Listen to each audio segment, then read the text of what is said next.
Assalamualaikum warahmatullahi wabarakatuh. Nama saya Muhammad Solihuddin Fanani. Saya dari kelas PAI 4B. Di sini saya akan menjelaskan sedikit tentang metode strategi pembelajaran yang diampu oleh Bapak Dr. Muhammad Shodiq MPDI, yaitu tentang metode pembelajaran super brain. Dalam Al-Quran, surat At-Tin ayat 4 yang berbunyi Laqad khalaqnal insana fi ahsani taqwim, yaitu yang artinya sesungguhnya kami telah menciptakan manusia dalam bentuk yang sebaik-baiknya. Nah, dari ayat tersebut dapat disimpulkan bahwasanya manusia adalah sebagai makhluk ciptaan Tuhan yang paling sempurna. Secara fisik, manusia memiliki struktur tubuh yang sangat sempurna, ditambah dengan pemberian akal.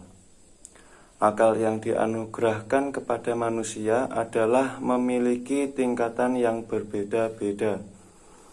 Dan untuk meningkatkan kecerdasan tersebut adalah dengan melakukan suatu pembelajaran. Nah, dalam proses pembelajaran di dalamnya terdapat beberapa strategi atau metode. Di antaranya ialah metode pembelajaran super brain, yang tidak lain ialah bertujuan untuk mempermudah dalam proses pembelajaran itu sendiri.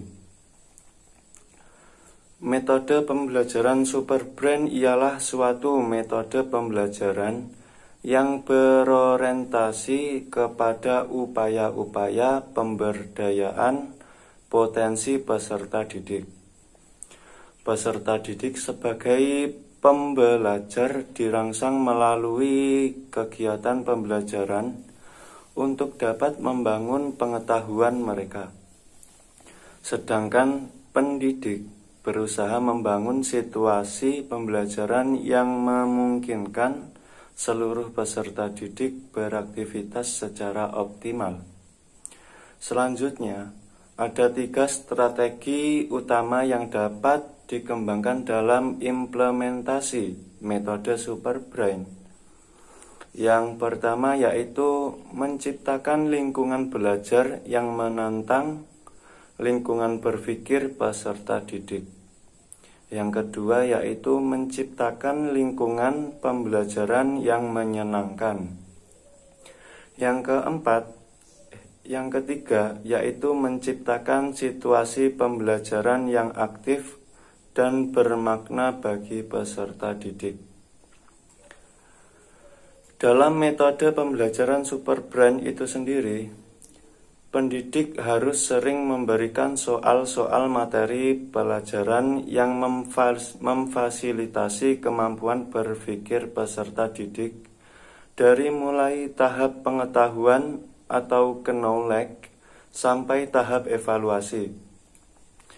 Soal-soal pembelajaran dikemas sekreatif, seaktif dan menarik mungkin, misalnya melalui teka-teki, simulasi, game, dan sebagainya, agar peserta didik dapat terbiasa untuk mengembangkan kemampuan berpikirnya dalam konteks pemberdayaan potensi otak siswa. Selain itu, bisa juga dengan melakukan pembelajaran di luar kelas pada saat tertentu. Untuk pembelajaran dalam kelas diiringi dengan musik yang didesain secara cepat sesuai kebutuhan di kelas, serta melakukan kegiatan pembelajaran dengan diskusi kelompok dan diselingi dengan permainan-permainan menarik. Di samping itu, bisa menggunakan anggota tubuh untuk merangsang kinerja otak. Misalnya, mata peserta didik digunakan untuk membaca dan mengamati. Tangan peserta didik bergerak untuk menulis, kaki peserta didik bergerak untuk mengikuti permainan dalam pembelajaran, dan mulut peserta didik aktif bertanya dan berdiskusi. Mungkin itu saja yang dapat saya sampaikan. Apabila ada kurang lebihnya, mohon maaf yang sebesar-besarnya. Wassalamualaikum warahmatullahi wabarakatuh.